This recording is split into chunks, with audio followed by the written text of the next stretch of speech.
নমস্কার বন্ধুরা, আজকে তোমাদের যে গল্পটি শোনানোর জন্য এসেছি, নাম শিমুল।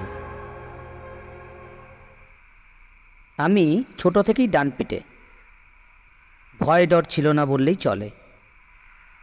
গ্রামের সবার মুখে ভূত পেতনির বিভিন্ন গল্প পাখা মেলত। কবরস্থান আর শ্মশান রাত বিরেতে মারাতো না কেউ। আমি এসব বিলিভ করতাম না, তাদের কথা হেসেই উড়িয়ে দিতাম। বুঝতেই পারছেন, এসব বিষয়কে পাত্তাই দিতাম না আমি। সে সময়টায় দেশ স্বাধীন হয়নি, চারিদিকে অভাব আর অভাব। মানুষ না খেতে পেয়ে মরে, চারিদিকে হাহাকার। মোটামুটি সম্পন্ন পরিবার ছিল আমাদের। ভাগ্যগুণে একটা চাকরিও জুটে গেল, দিনাজপুরের বিরলে, স্কুল মাস্টার। সেকালে রাস্তায় এত গাড়ি ছিল না, লঞ্চ স্টিমার ছিল না, আকাশে বিমান ছিল না, ছিল গরুর গাড়ি টাঙ্গা। ছুটি পেলে ট্রেনে বাড়ি ফিরতে বড় ঝক্কি পোয়াতে হতো। ট্রেন থেকে নামার পর ফেরিতে করে নদী পার হতাম। ফেরি পেরিয়ে ঘন্টা দুয়েক হেঁটে তারপর বাড়ি পৌঁছাতাম। এক ঈদে বাড়ি ফিরছিলাম, ট্রেন লেট ছিল। যখন পাঁচপীর স্টেশনে নামলাম, রাত 10টা বাজতেছে। বুঝতে পারলাম আজ কপালে দুঃখ আছে, টাঙ্গা ফেরি কিছুই হয়তো পাবো না। বেশ কয়েকজন বলল স্টেশনে থেকে যেতে, সকালে রওনা হতে, কিন্তু মন মানল না। আমি বেরিয়ে পড়লাম। বাইরে কোনো টাঙ্গা পেলাম না। অজ্ঞতা হাঁটা ধরলাম। ভাবলাম ফেরিঘাট পর্যন্ত হেঁটে যাই, যদি কিছু মিলে যায় তবে পার হয়ে যাব। ও পাশে গেলে শর্টকাট রাস্তায় ভোরের আগেই বাড়ি পৌঁছে যাব। ভিতরে একটা সাহস পেলাম। আর অনেক দিন পর বাড়ি ফিরছি, তাই মনটা খুশি খুশি লাগছিল। গানের কলি গুনগুনিয়ে চলছি। ফেরিঘাট দেখলাম শূন্য, মেজাজটা খিচড়ে গেল। চারিদিক শুনশান, একটা মানুষ নেই, কোনো ডিঙি নৌকাও নেই। মেরমেরে একটা জ্যোৎস্না, ঘোলাতে একটা চাঁদ আকাশে। হাতের ব্যাগ দুটো মাটিতে রেখে বসলাম। শরীর ক্লান্ত, ক্ষুধা লেগেছে, পিপাসাও পেয়েছে, তন্দ্রা মতো এসেছিল। হঠাৎ কার যেন কান্নার শব্দে ঘুম ভেঙে গেল। কে যেন কাঁদছে, কান্নায় কষ্ট মেশানো। কান্নাটা মুহূর্তেই মনটাকে দ্রবীভূত করে। আমি আশেপাশে খুঁজছি, কাউকে দেখা যাচ্ছে না।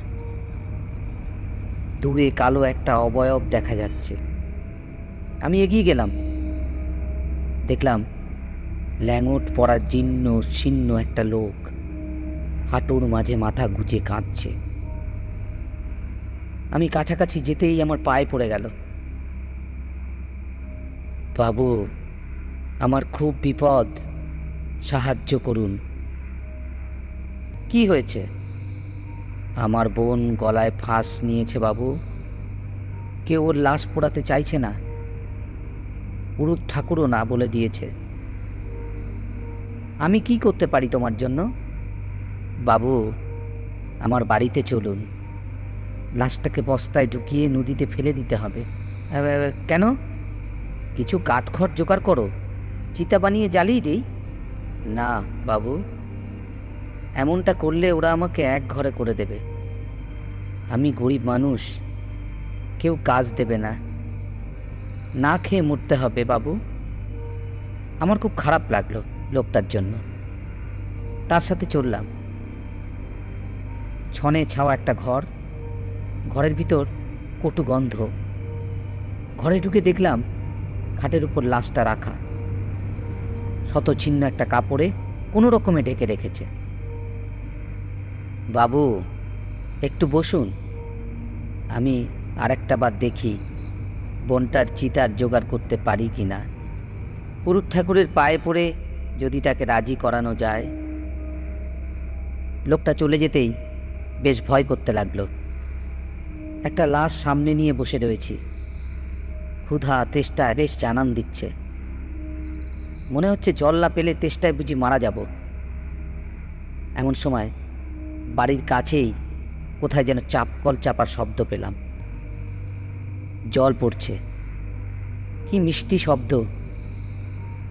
জলের শব্দে তেষ্টা আরও বেড়ে গেল। দরজা ভেজিয়ে এগিয়ে গেলাম। একটা মেয়ে কলতলায়। অস্পষ্ট আলোয় যতটুকু বোঝা গেল, লোকটার সাথে চোখে মুখে বেশ মিল রয়েছে। হবে হয়তো কোনো আত্মীয় স্বজন। ঘরে পাওয়া অদ্ভুত গন্ধটা এখানেও পাওয়া যাচ্ছে। আমি কিছু বলার আগেই বলল, বাবু, জল চাই বুঝি? আমি মাথা নাড়লাম। পানি খেয়ে ধাতস্থ হলাম। এবারই এসেছেন বুঝি? হ্যাঁ, এবাড়ির একটা মেয়ে আজ গলায় দড়ি দিয়েছে। খুব কষ্ট ছিল মেয়েটার। নিচু জাত বলে বিয়ে হচ্ছিল না। আইবুড়ো মেয়েটাকে নিয়ে তার দাদার কত কষ্ট। আজ ভোরে কাঠ কুড়োতে গেছিল। কটা ছেলে মিলে মেয়েটাকে বলাৎকার করেছে। পুলিশ কেস নেয়নি। মেয়েটা ঘরে ফিরে ফাঁস নিয়েছে। আমার বলার মতো কিছু ছিল না। আমি উঠে এসে ঘরে ঢুকলাম। কাপড়ে ঢাকা লাশটার দিকে তাকিয়ে থাকলাম কিছুক্ষণ। একটু পরেই ওর দাদা ঢুকলো ঘরে। কাঁদতে কাঁদতে বলল, বাবু, পারলাম না বাবু, চলুন ওর লাশটা জলে ফেলে দিই। আমার একটা নৌকা আছে, আপনি বুঝি ওপারে যাবেন? আপনাকে পার করিয়ে আমি ফিরব। আমি লাশের পায়ের দিকটা ধরলাম। লাশ যে এত ভারী হয় তা জানা ছিল না। নৌকার উপর রেখে আমি হাঁপাতে লাগলাম। লোকটা ফুপিয়েই যাচ্ছে। নৌকাটা দেখে কিছুটা অবাক হলাম। ফেরিঘাটে বসে কোনো নৌকা তো চোখে পড়েনি। এখন এটা কোত্থেকে এলো কে জানে। বস্তার মুখটা ভালো করে বাঁধল সে, চোখ মুছতে মুছতে। নৌকায় উঠে বসলাম। লম্বা দুটো আধপোড়া চেলা কাঠ নিয়ে নৌকো বইতে লাগলো সে। হঠাৎ করে আমার দিকে ফিরল লোকটা। বলল, বাবু, এখন যে আমাকে যেতে হয়। আমি অবাক হয়ে বললাম, কি বলছো? মাঝ নদীতে কোথায় যাবে? সে বলল, বাবু, আমি তো গল্প বলতে এসেছিলাম। আমি রাগান্বিত হয়ে জিজ্ঞাসা করলাম, কিসের গল্প?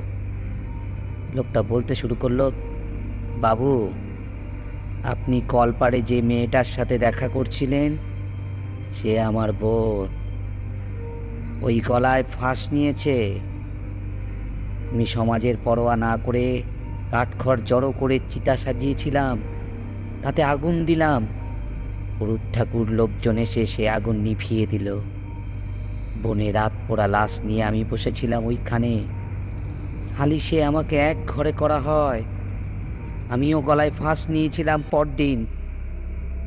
বহু বছর ধরে এই রাতে কাউকে না কাউকে এই গল্প শোনাতে চলে আসি বাবু। আপনি ভয় পাবেন না কিন্তু। আমি চোখের পলক ফেলেই দেখলাম নৌকায় আমি একা, কেউ নেই কোথাও। আমি ভয়ে কাঁপতে লাগলাম। ছেলে আর মেয়ে কণ্ঠের যুগপৎ কান্নায় আশেপাশে ভাসছে। কান্নার শব্দটা পানি নিচ থেকে আসছে এখন। কান্নায় খুব কষ্ট মেশানো। কান্নাটা আস্তে আস্তে হাসিতে পরিণত হলো। খিল খিল করে একটা নারী কণ্ঠ যেন হাসছে, অপৃথিব হাসি। আমি জ্ঞান হারালাম। পরদিন নদীর ওপারে আমাকে কয়েকজন লোক আবিষ্কার করে। মুখে ফেনা ভাঙছিল। বেশ কিছুদিন জ্বরে ভুগছিলাম সেবার। এখনো সেই লোকটার চেহারা আমার চোখে ভাসে, আর কানে বাজে তারই কণ্ঠস্বর, বাবু, আমার খুব বিপদ, আমায় একটু সাহায্য করুন। আজ আমার গল্পের এখানেই সমাপ্তি। গল্পটি যদি ভালো লেগে থাকে অবশ্যই লাইক, কমেন্ট অ্যান্ড শেয়ার করবেন এরকম আরও গল্প শুনতে আমার চ্যানেলটিকে অবশ্যই সাবস্ক্রাইব করবেন।